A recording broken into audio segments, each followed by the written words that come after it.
Hello and welcome to Dear Dog Fanatic. I'm your host, Kirsten, but you can call me Kay. I am a dog mom of three and virtual dog trainer. I operate the company, The Canine Detective. Apologies, I'm a bit distracted. The pups are extra needy as I just came home from running some errands. The stories that we'll be reading today are from the r/am I overreacting subreddit. Get ready, because down the Reddit rabbit hole we go. Yes, Croc, I know. Give me a second.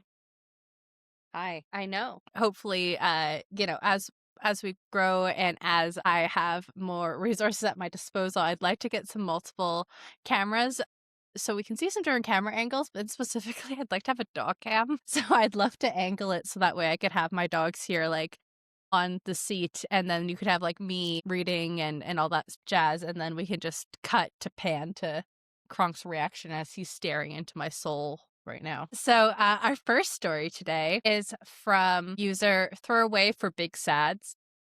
Love that. I can't believe that's your throwaway. That's so cool. And it's titled, My Dog Made Me Realize I Can't Be a Mom.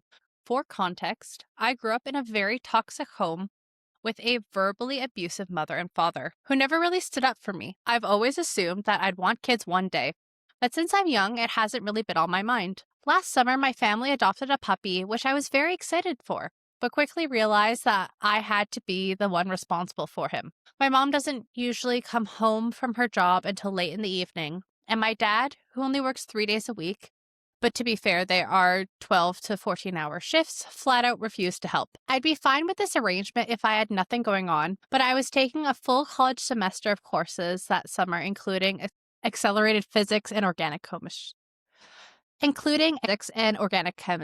Oh, man, yeah, and I know I am not a science girl. I find the concept super, super interesting, but my talent for science definitely like stopped in high school. But one of my best friends did her degree in biology, and I've heard the OChem horror stories from a few different folks in that program. So that is like a huge workload, and I can't even imagine having to take care of a puppy on top of that. On top of some of the hardest classes I'd be taking for my degree, I had to take care of him the most. I had to take him out every 2 hours, clean up after him, feed him, clean him, etc., while receiving almost no support from my family. This is really tough. And it isn't a fair position for OP's parents to have put them in. It's not an easy time. So OP's parents got the dog. It wasn't OP's idea, so therefore it's not OP's responsibility to be looking after a dog. It's different if, like, obviously this is an adult child because they're in college, but it'd be different if the adult child was the one, like, really advocating for the dog.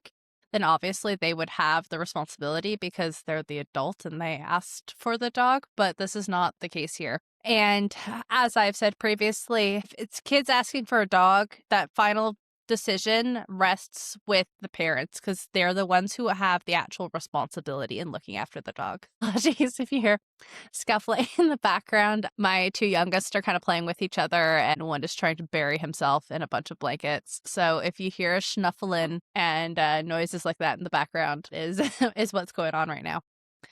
Okay, we'll continue with OP's story. OP says, I told my dad I really needed his help because I needed to focus on school, but he would always reply that he was too tired and usually just watched TV from the couch. Yeah, that is not fair. Then you should not have gotten a dog. It's totally valid to be very tired. Like 12 to 14-hour shifts are a really long time. But say if this was like a child, like a baby or something like that, I've seen it where it's like, oh, on the weekends or the days off, it completely switches and the child is watched by the other parent, or some families have the rule where, after work hours, it's 50-50. If you're not willing to look after a dog, you should not get one. That shouldn't be a hot take. And I hope no one disagrees with me on that. It just seems like common sense to me. I'm not quite sure why the parents decided to get a dog in this scenario, because they must have wanted one because they got the dog, but then they didn't want to do anything with the dog because OP's doing everything. So I don't understand the situation. So OP says that their father has told them before that since OP is so overwhelmed, OP should just put the dog in their pen where he sleeps until mom comes home. He would rather I lock a puppy up in a 2x3 pen for almost 20 hours a day than help. Don't love that. Yeah. For a number of reasons. It just sounds like you can be a good dog parent, owner, guardian, and still work. You just need to have systems in place. So it just sounds like they didn't put in much thought before bringing home this puppy. The kicker was on the rare occasions he would watch the dog. I could hear him saying things in a joking but very condescending way, like, "I'm watching you because your sister won't take care of you," referring to me. So I guess we can assume, well, yeah, referring to me. I was absolutely livid. He takes him out once a day, occasionally feeds him, and thinks I do nothing. I found myself so angry that I started resenting my dog for having to take care of him, even though I knew it was misplaced, and I made it a point to always remove myself from the situation to calm down before my anger escalates. Yeah. It's just not fair to OP and the dog. Like, it's not OP's dog. OP continues and says, "That's when I realized I was acting like my mother. When it's no excuse for how she acts, I understand where some of her anger is coming from. Ever since then, motherhood seems like a net loss for women to me. I know having a puppy versus a baby is not the same, but with the amount of work involved in puppies, it seems like a step down from human children." I think OP is saying here that, like, puppies aren't even as hard as babies.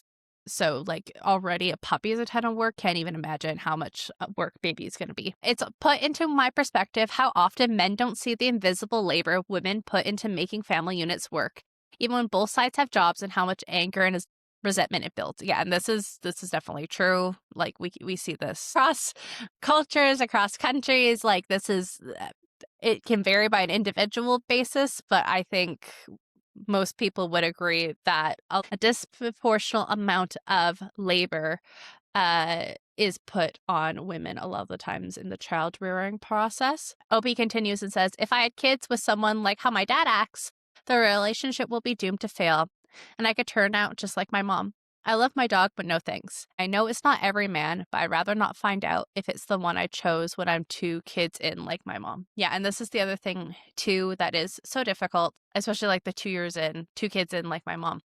Because people will say, you should know before you married them, or like what was dating's for, things like this. But there are some people out there that switch up on you. And so that is a very real concern.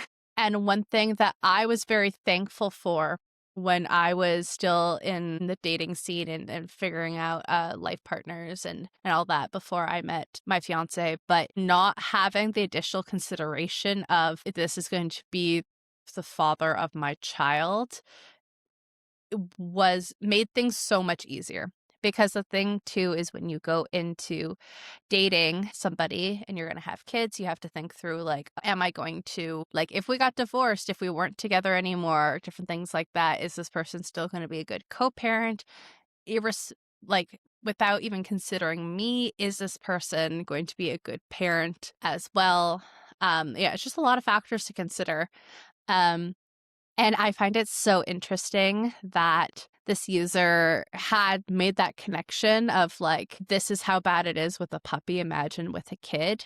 And I just think that that is so cool. And so I'm so glad that they realized this about themselves and kind of about what the relationship dynamics are in general. Well, let's get to some comments. Licorice Sunfish says, "I love my husband more than anything, and his ability to ignore our dog's wants, instant defaulting to irritation when they are playing up, has also firmly cemented that I can have either children or this marriage, not both." Yeah, it's an interesting thing. Like, these dynamics come into play. Snow White Camp Cat replies to that saying, "As the woman in my relationship, it's me. I'm the dad, lol. Thankfully happy, child-free, and the cats mostly take care of themselves and steal my bed." Yeah. And I think that this is the important thing, is people need to be able to measure themselves, be self-critical or, like, realistic about what they can and cannot do, who they are, what they want to do or not. Next up, we have a comment from Electronic Amphibian 7, who says, honestly, as someone who has raised a child to teenagehood and had a puppy, all of your feelings are for sure valid and correct. Good for you for knowing your limits. Yeah, period. Also consider seeing if you could rehome your pet to a better situation if you feel too overwhelmed or resentful. Yeah, and that's the other thing too, is just because you have the puppy now, it doesn't mean that you have to keep having the puppy. It is hard because animals are property in a lot of places. So I would be reluctant to say that OP even could rehome this dog without their parents' permission, you know? So yeah, it's a tough situation. A throwaway for Big Sads, who's OP, replies to that saying, thank you. Since he's older now and trained, more independent, I can truly enjoy my relationship with my dog and I love him very much. My mom and my brother have also taken the load off me. Love that. But the thought of being in that situation with a baby will vary 100% dependent. But the thought of being in that situation with a baby that will be very 100% dependent on me for so many years with no help makes my skin crawl. Yeah, fair. Same. Charlie's Mom 97 says, I'm just jumping in here to say I don't think you'd be like your mother because you didn't behave like her, even though you wanted to.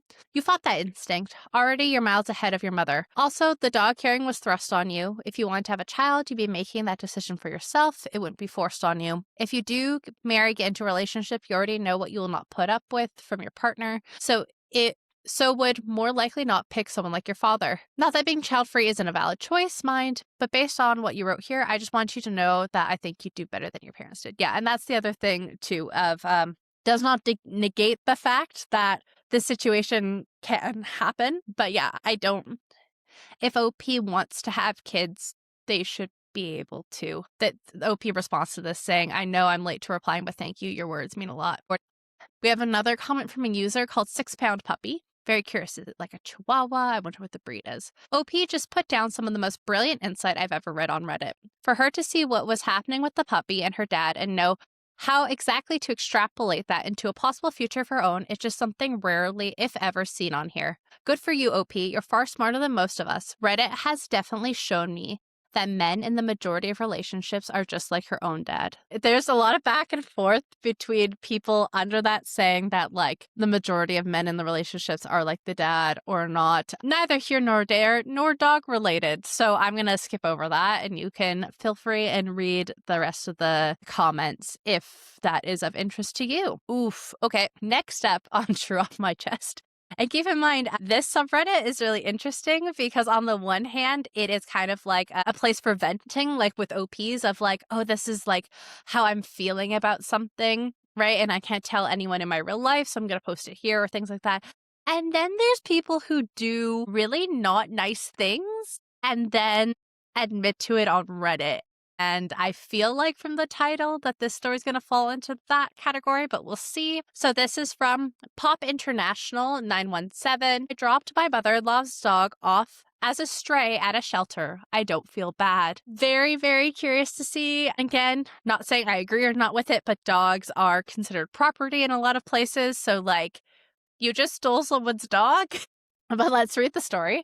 My mother-in-law loves her vacations. She goes on maybe 6 a year, at least 2 weeks each. Very cool. Now I'm like, a lot of times one assumes reading things on the internet that like, now I'm just curious like where OP is from. Like maybe mother-in-law's retired. That's how she can afford to do these things. Maybe she lives in a country with a lot of vacation time. But like 6 a year at 2 weeks each is 12 weeks a year, which is a quarter of the year. So like, good on her. That's a lot of travel. She left her older dog with us so frequently he became ours. I don't love that. And that's the thing that we've read in previous stories, right? When you're considering whether or not to have a dog, you have to consider your lifestyle. If you're traveling a lot, can you afford a pet sitter? Can you take your dog with you? These are all things that mother-in-law needs to consider. Opie continues and says that I forgot is in quotation marks, to remind her to pick him up. And after 3 months, she left all his stuff on our doorstep and never said a thing about it. He's amazing. A few months ago, she bought herself a husky puppy. Okay, so to recap, mother-in-law, who travels like 12 weeks out of the year,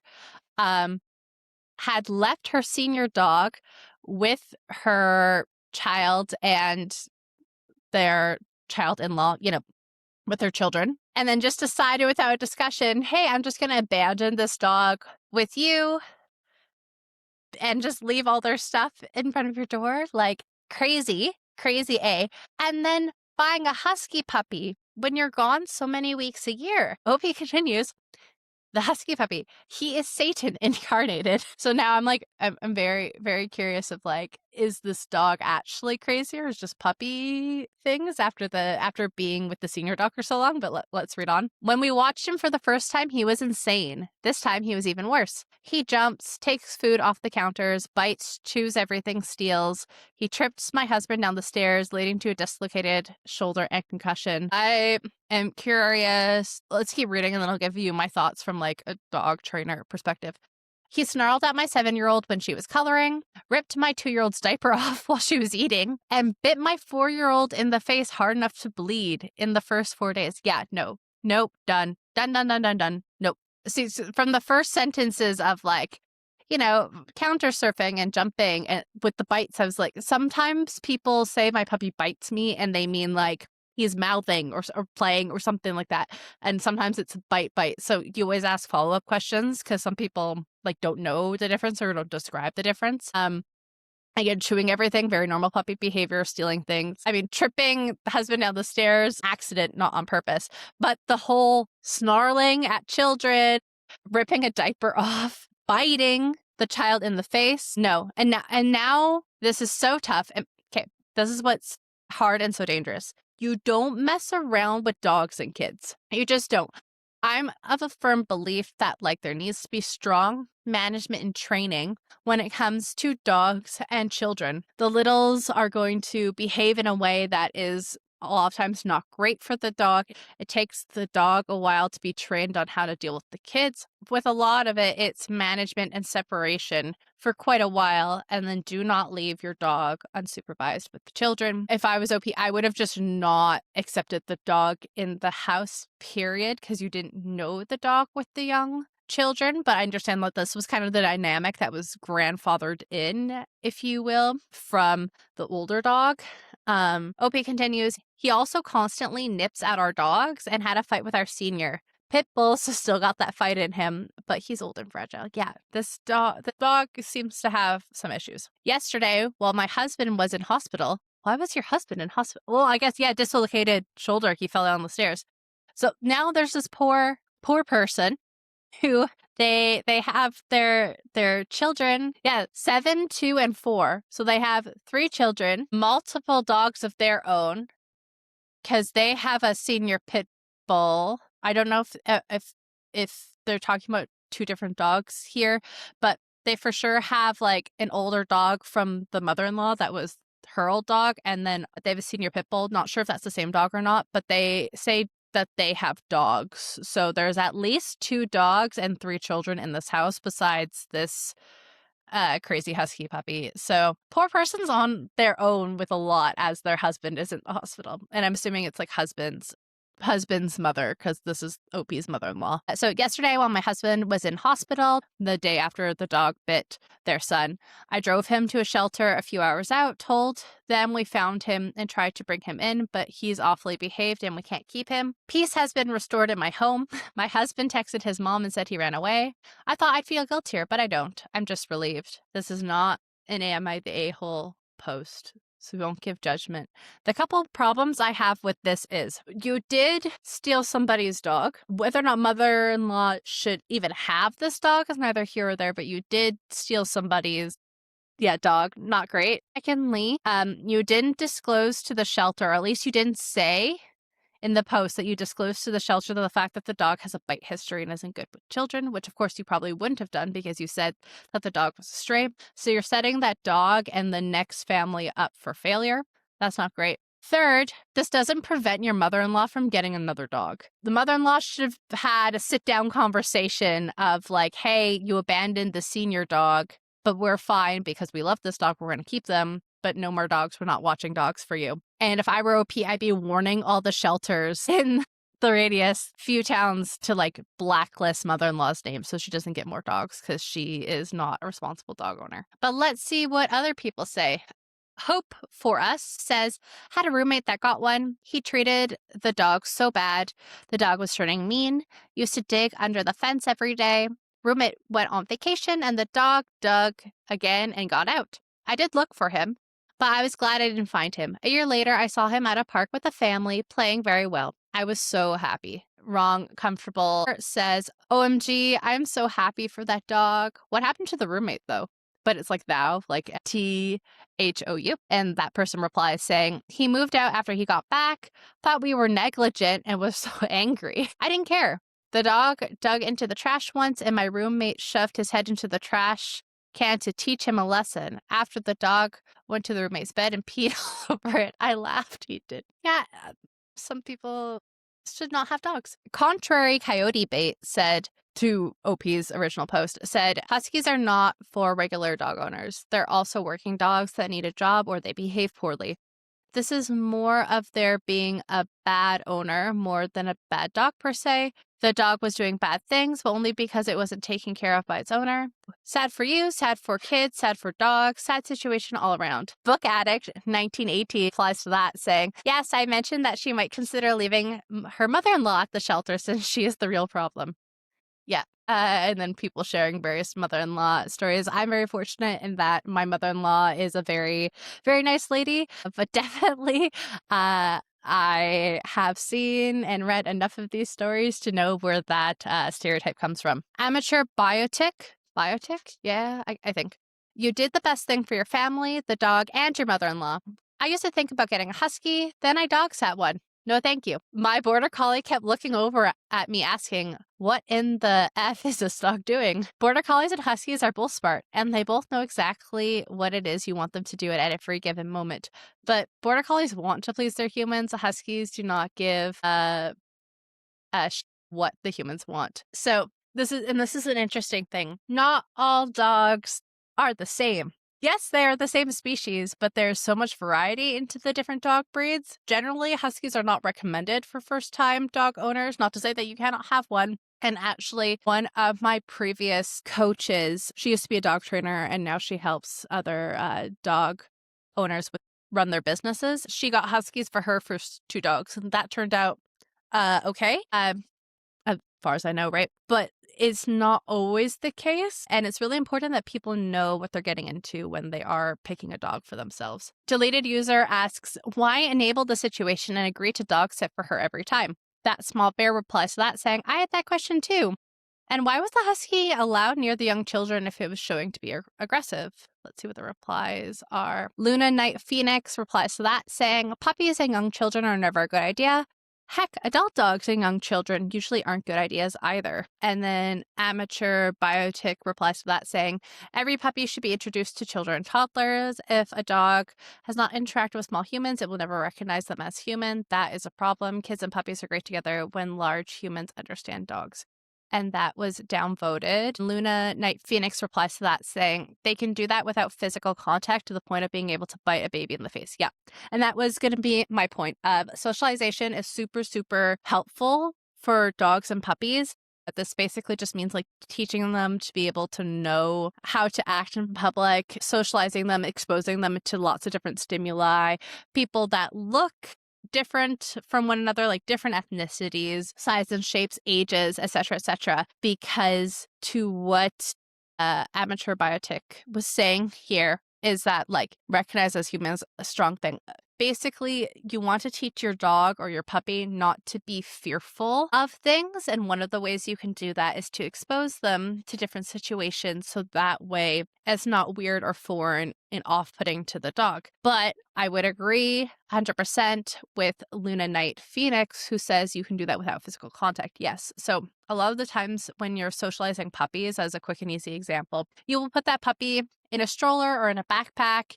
You're carrying them around. You're observing things at a distance, which is super helpful because a lot of times puppies are not yet fully vaccinated. So that way you're not compromising their health, but still getting them properly socialized so they can experience the world so they're not going to be fearful. A lot of the times, why dogs might freak out when they see people of a particular ethnicity, children, hats and sunglasses, things like that, has to do with a level of underconfidence and a lack of socialization and exposure to people that are different from their humans. So it's really important to be intentional when your puppy is still young and to socialize responsibly. I think my milkshakes 777 is saying what we're all thinking. God, no one let that lady own another dog, please. And with that, we are going to move on to the next story. This one has a fun username, Tweaky Little Man. So this next story is from Tweaky Little Man, and it is titled, I Wish My Girlfriend's Dog Died. Not a strong start. Let's see what this looks like. My girlfriend and I have been living together for some weeks now, but I can't stand her chihuahua. Sounds like you're not compatible. You should break up. It's not trained, it's spoiled rotten, and it's horribly aggressive towards my baby Maltese. Interesting. Okay, so you also have a dog, but the chihuahua does not like the dog. Interesting. Okay, I'm assuming the OP is saying that their dog, who is a 5-month-old Maltese, has been bitten by the chihuahua 6 times already, and the girlfriend just laughs it off like it's funny. I'm gonna assume breeds here whenever there's it's and different things just because it's a little confusing. So the chihuahua barks at everything that moves and tries to kill my cats. My baby, Maltese, is suffering because of this demon from hell. I can't stand it. Sorry. I'm not laughing at the situation, just the descriptive words are interesting. I know that my girlfriend loves it and it's her emotional support animal, but it sucks the emotional life out of me and my pup. I wish it could just die from old age. Okay, so I'm very curious to like how senior this chihuahua is. It could die from old age, and chihuahuas can live a very long time. And I also just feel so bad for the chihuahua in this situation. And whenever anyone's like, oh, this is a bad dog because X, Y, and Z or this behavior, like, I would encourage others to please take a second to have some empathy of, like, if the dog is behaving this way, the dog's not living a great life either. You know what I mean? Like, dogs that are struggling with some forms of, like, reactivity or aggression or what have you, they're not having a good time. I feel so bad that this chihuahua, isn't trained, super aggressive, going after the cats, different things like that, not living their best life either. But let's see some comments. I'm also just so curious. This post isn't that old. It's only posted 6 days ago. Well, but I think I see some comments from OP, so let's see. First comment, Expression Turbulent 1 says to just move back out. And that would be my instinct. I'm like, nope, okay. And reverse, if you love your girlfriend a lot, then maybe you could wait it out for the dog's life. But then also, I feel like this has illustrated a fundamental incompatibility between OP and their girlfriend because the girlfriend's laughing it off. Like, what happens if they get more dogs in the future? It sounds like their dog parenting styles are different. It's not enough to both want dogs. You have to agree on how to raise them. Very similar to children. Make sure you're on the same page before getting into like long-term committed relationships with people. And especially when you're raising other beings. Dandaroo 61 says, protect your pets and move out. She obviously doesn't respect your pets and therefore doesn't respect you. If she hasn't housebroken hers, what does that say about how she cares for others? You have to ask yourself, is she worth this? Yeah, and that's the other thing too, is this like, do you want this? Do you want your girlfriend to be your dog's parent, co-owner, guardian, whatever? Like, can you trust her to raise your dog or care for your dog in the same way that you're wanting? The Buzz Hut says, as your dog is a puppy, you should definitely make sure she's not around this chihuahua. Yeah, that was me. Also, dog training perspective, I'm like talking about socialization. Now this puppy is having a lot of really strongly negative experiences with other dogs biting them, which is not great for their development and preventing them from developing aggression and anxiety issues in the future. This user continues, it will permanently alter her brain chemistry and she may become aggressive or anxious. Best of luck. Sometimes the people we date are not compatible roommates, and that's okay. Take care of yourself and your fur babies. I hope this gets better. Also, if she straight up doesn't care about the livelihood of you or your animals, are you sure that she's the one? Next user said, this is silly AF. Okay, thank you. There's too many like S's and I's in this. It took me a second, but this is silly AF.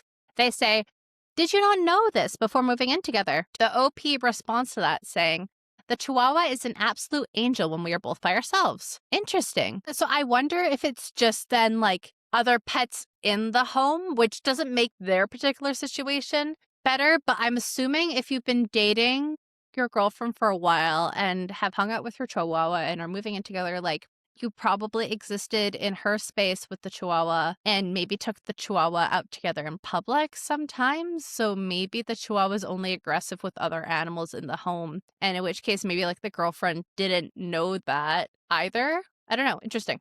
This is Silly AF replies to that saying, did you not take the time to associate your pets before moving in? Yeah, that's a super important step. If you're blending your households, I guess, like if you're combining homes with pets, it is good to introduce them to each other beforehand. They don't need to be besties, but they at least need to tolerate each other as roommates. This user says, I have 2 chihuahuas and 2 cats, and for the cats, it takes multiple weeks before introducing them to other animals.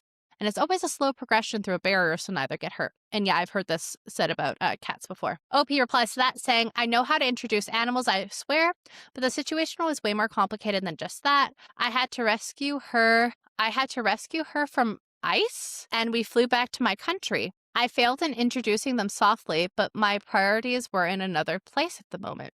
My pup is trained to deal with other animals. Trained to deal with other animals, also 5 months old. You can have foundational training, but still, like, your dog is still growing. Don't think that your training is done at 5 months old, please. But OP says, I did what I had to do on my part, but I think she didn't take it as seriously as me. Pretend Newt 5384. So that's saying, but since you're all in the same house, maybe you should start by keeping her chihuahua in a room and let the cats and puppies smell her under the door for at least a week, since it's their house. The chihuahua stays in the room and introduces them one at a time on separate days into the room, and if they are too anxious or the chihuahua is acting up, give up for the day and try again the next. The biggest problem is going to be if she's willing to tell her chihuahua when it isn't acting right. Yeah, and what that user kind of walked through is really common when it comes to foster homes, and particularly like when you're bringing home rescue dogs and different things. When you have multi-dog households, and especially like introducing cats to one another, slow and steady is best. We don't throw everyone together on the first day, just asking for chaos. This is Silly AF also responds to OP's comments about rescue from ice, moving back to my country.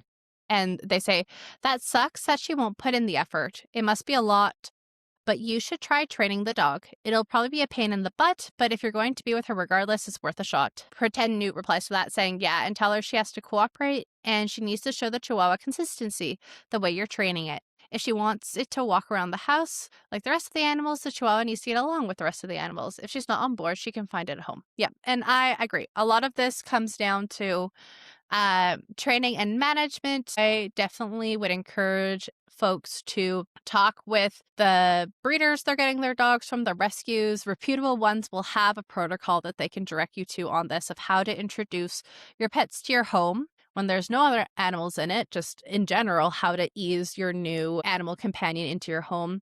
And there's also different protocols to put on top of it when there's already other animals that exist in the home. Failing that, or in addition to that, a lot of dog trainers are willing to help people to do this. I have helped clients do this in the past of getting multiple dogs to, if not be best friends, be able to cohabitate safely with one another. And one of the most important hurdles to crossover is making sure everybody in the household is on the same page, which is why I structure my training programs the way that I do, where we're working with all the humans and all the dogs involved in the scenario to make sure that everybody is on the same page and everyone's following the same plan, because that's how we can make sustainable progress that lasts. There's some Chihuahua bashing in here, which I don't like, and I'm not going to read out. Chihuahuas can be really, really great dogs. They make amazing, a lot of times, sports prospects for people that want smaller dogs with lots of energy. A lot of this comes down to the owners who have Chihuahuas. There are a lot of Chihuahuas out there from really reputable breeders that have amazing temperaments, are involved in various sports, make great family companions. This a lot comes down to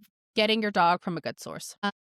We will put a pin in that story and move on to the next. This story is from Calm Ad 1821. I will give a trigger warning. This has a tag saying content warning, violence/death. So if that is a trigger for anybody, totally understandable. And I will see you in the next video. The story begins, "My family is being ruined by our family dog. Half the time he is fine, but the other half of the time he is a horrible dog. The dog is making everyone in my family depressed because of how bad he is, and we don't know what to do.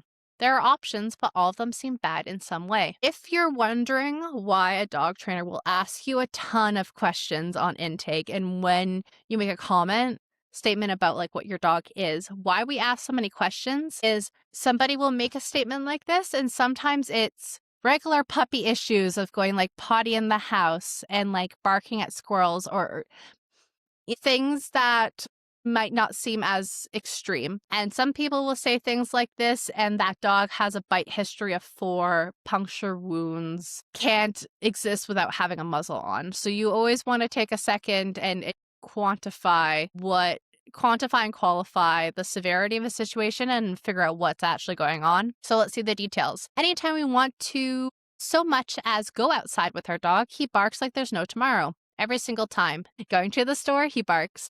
Going out to work, he barks. Going to the school, he barks. Going to sit out front to relax, he barks. Interesting. Okay. Again, now immediately I'm like, what kind of bark? I should also mention that his barks are really loud. He isn't a small dog, so your ears will hurt. He also barks at anything going by to the point where we had to put a frosted glass film type thing on the windows to stop him from barking at everyone and everything passing by. Also, if I or anyone else stops petting him, he barks too. And if anyone comes home, he barks like he hasn't seen them in years, which seems nice until it happens every single time. I'm very interested, like, why is he barking? And what kind of bark? And these are the follow-up questions. So I'll walk you through it so you know if someone came to me on an intake, this is the qualifying questions I would be asking them. So why is he barking? Speaking from experience, some dogs bark when they're really stoked to go somewhere. So when OP was walking through, going out to the park, store, all these places, he barks. When I was a dog walker, I would be with dogs going to a trail, 6 of them. They'd all be in my car, and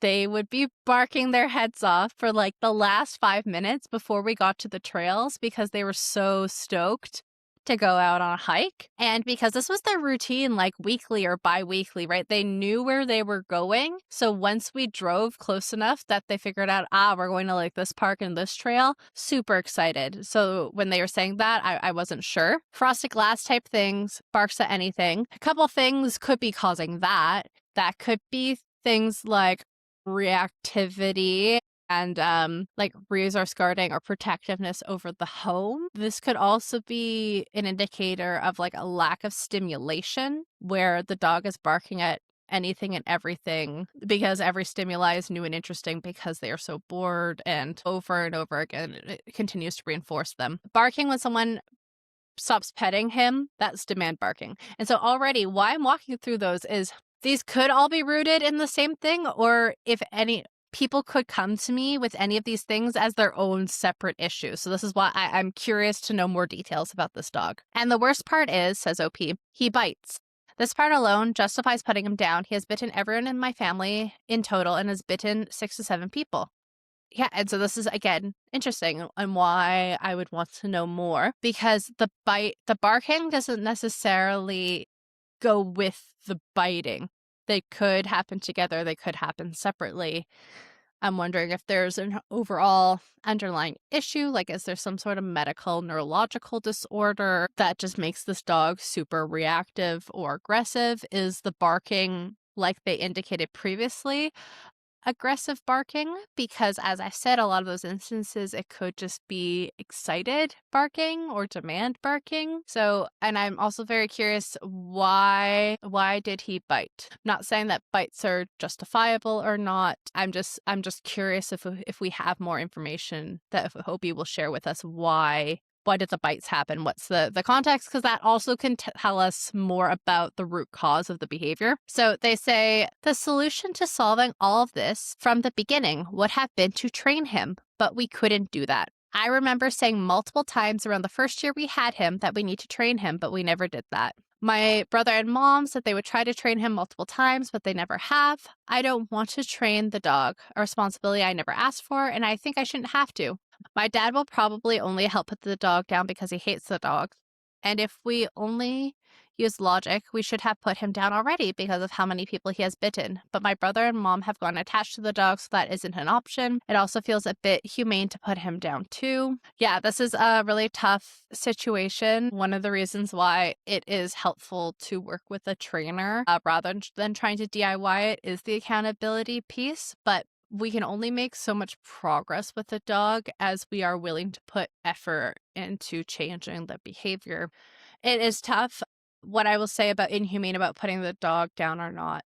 With the amount of dog bites, depending on the severity, it is likely that if you were to surrender this dog to a rescue, that they would likely be euthanized because it would be very hard to adopt out this dog to the public. OP also elaborates that they have ASD, ADHD, and anxiety, and because of that, they're predisposed to have depression and the dog makes it all worse. Yeah, I could see how the barking can really mess with their nervous system and also like the worried about being bitten by the dog. The dog has also made all my family members' problems worse too, but I won't get into that because I'm lazy and I don't want to post all of my family's problems for the world to see. Very fair. I know we are bad dog owners, but please don't bash me for that because this dog wasn't my decision. By the way, I know my writing is bad. I'm going to college for computer science for a reason. Just shaking my head, like SMH says, you post a story where you basically say that you got a dog because everyone in your family is irresponsible AF, not properly caring for and training the dog. So the dog has behavioral problems, but you don't want anyone bashing you for being bad dog owners. You don't want to train the dog, which is the only solution to your problem. That's just wackadoo. The dog isn't ruining your family. You guys are just dysfunctional, irresponsible, and lazy. I think that that is quite harsh. I just don't think that this family should have this dog. It just does not sound like a good fit. Bulky equivalent 265 says, as a dog owner, I kind of agree, but it sounds like OP is a teenager, early 20s, who never signed up for this. Their parents did.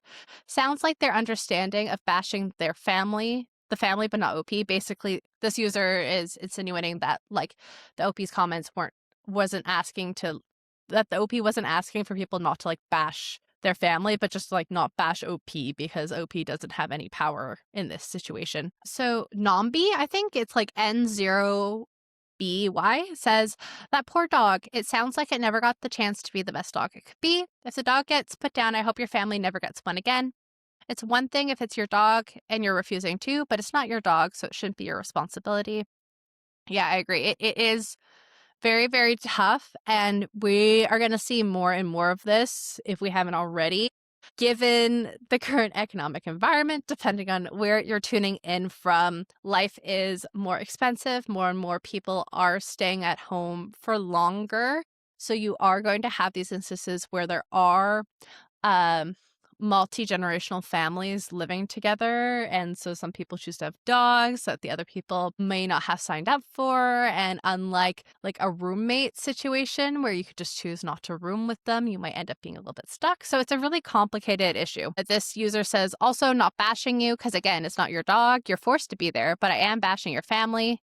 Instead of putting it down, why not post on Facebook and try to find someone who will take the dog and train them? Like, give the dog a chance. It was never given, or give it to the RSPCA or whatever version you have there. I know it might not be your decision, but if your dad would insist on putting it down, maybe he can insist on one of those options first. And Apprehensive Yak 2598 replies to that saying that it's a bad idea because the dog already has a bite history. And if it bites someone else, it's pretty much game over for it. And yeah, that was kind of what I was saying earlier of, unfortunately, with a dog with that bite history, not impossible, but it will be really hard for that dog to be adopted out to another family. And some rescues wouldn't even take the dog because of the bite history. That's not me advocating for lying. Please do not lie to a rescue and not disclose a bite history because that is just so unfair to like everyone in that situation. It's not setting the next family up for success. OP replied to Nombi's comment around giving the dog to the SPCA, and they say, thanks for replying. The reason for not selling the dog is because my mom and brother are attached to the dog. Yeah, I also just don't think you would be able to sell the dog anyway, and please don't advertise the dog for free on social media, as that's how a lot of bait dogs end up in like dog fighting pits and the like. OP says it's a stupid reason because keeping the dog is hurting it because we're not training him. And I'm not going to push my dad to go behind my mom's back and sell the dog because their marriage is already not on the best of terms, partially because of the dog. Yeah, and in that situation, dog is a symptom, not the root cause. If anything, it just points to issues that were already there. OP says, even though I'm a bad dog owner, I do want the dog to be happy. And in the end, I know I can't do that. This dog has put me off ever wanting to get a dog. And you know what? It's important to recognize when dog ownership is not for them. And in this situation, I don't think OP's the dog owner. I think OP is the roommate of a dog owner who is neglectful. Kane Lola 143 says, humans have fun and social interactions outside the home. Your family is your dog's entire world. A daily exercise routine would help with his anxiety around the family leaving the house. Imagine if everyone always left, but you never got to go. Dogs need an outlet to release energy. Daily walks help build a bond. It sounds like no one has taken the time to love this dog. Training is easier once trust is established. The dog isn't ruining your family. Your family doesn't love the dog they brought home. Poor dog isn't part of the pack.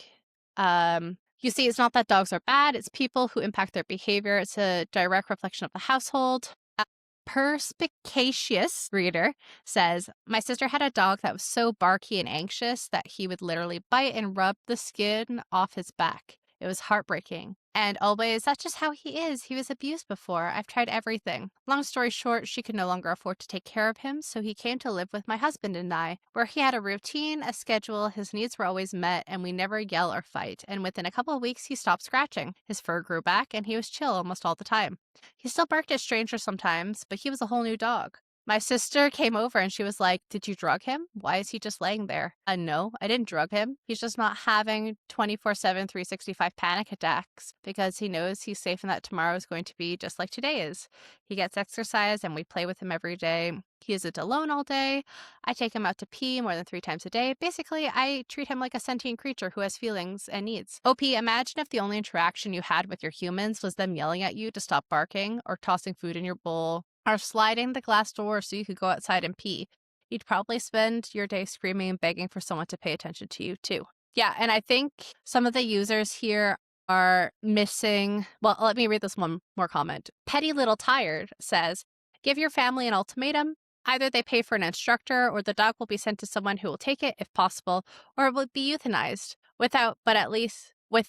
But at the least, they will contact someone within the week, or you will do it. Let's be honest. We ADHD and autistics already seem so crazy. Use your crazy privileges. And OP says, yeah, I pretty much need to do this. Thanks.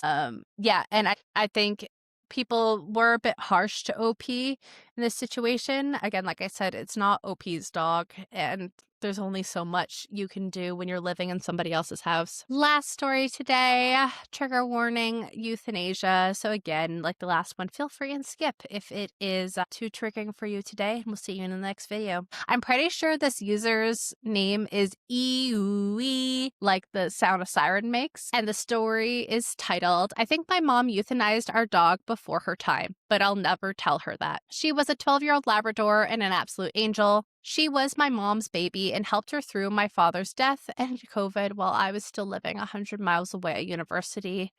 And as an only child, I used to jokingly refer to the dog as my sister. Several months ago, I woke up one morning to my mom saying there was something wrong with her. I ran downstairs to find her outside very lethargic. She couldn't even stand up and refused any water or food. Something of note was that a year or so prior, we noticed a lump on her leg.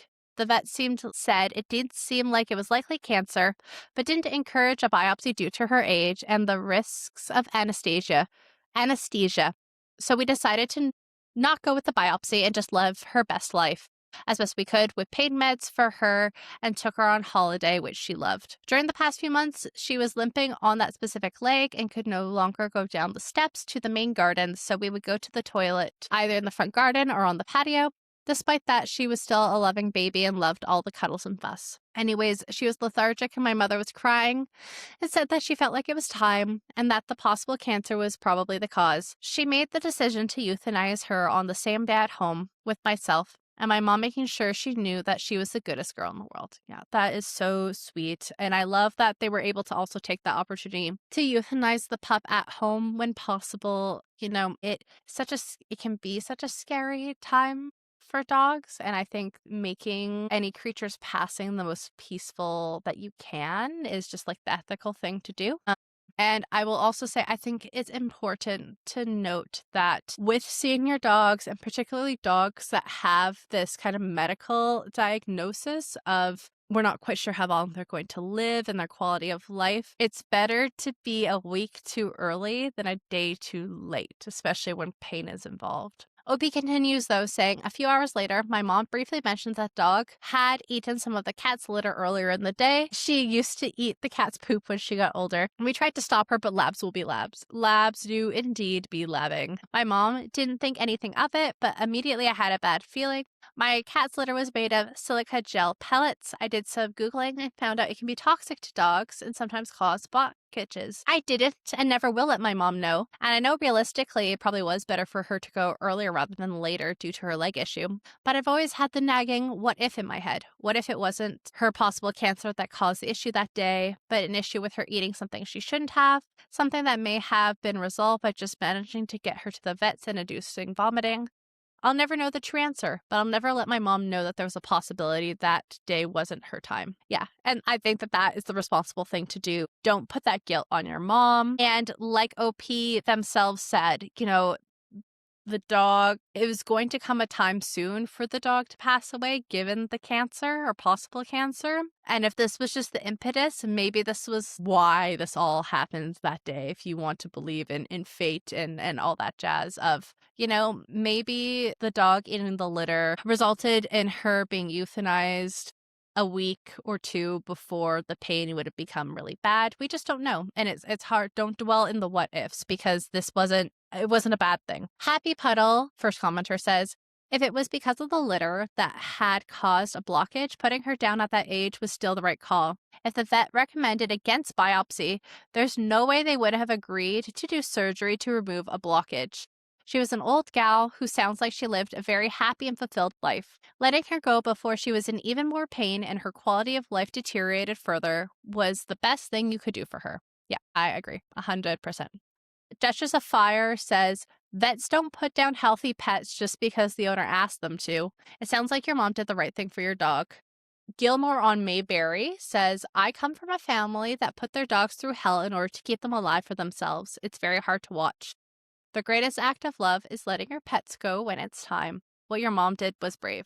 Is she considering adopting? A different user replies to that saying, back in the day, we were dozens to beg my sister to euthanize her dog, and it was terrible to watch her keep him alive for 2 years. He had practically no fur at the end, skinny, and didn't move much. We understood she loved him intensely, but it was irrational and cruel. It's definitely better to let a dog go a bit too early than let him live that way. Madame Morticia, love that, Adam's family, says, as an emergency vet tech, ooh, lovely. Okay, so we have a medical professional who can give us their take. As an emergency vet tech for a decade, upon first read, I didn't think your mom made a wrong decision. There is so much complexity to these situations, though. To be direct, without the full medical and financial picture, it's impossible to say if your dog did have more time. If someone calls the vet ER about an older retriever who collapsed, can't get up, my first thought is a bleeding abdominal mass. This is an emergency situation, and most common cause of death of these situations are cancer called hemangioma. Hemangioma. From diagnosis, lifespan is usually less than 6 months, often much shorter, like 2 to 4 weeks, even with surgery. Usually these dogs are unable or having trouble walking, extremely weak, panting, with pale gums. Silica gel packs are also non-toxic. There can be some risk for intestinal blockage, but that usually comes from the little baggies in new shoes in very small pets. I would not be concerned at all with a lab loose or packets. If the vet was the one who didn't recommend anesthesia, then your dog could have had other medical problems, heart disease, abnormal liver, kidney values.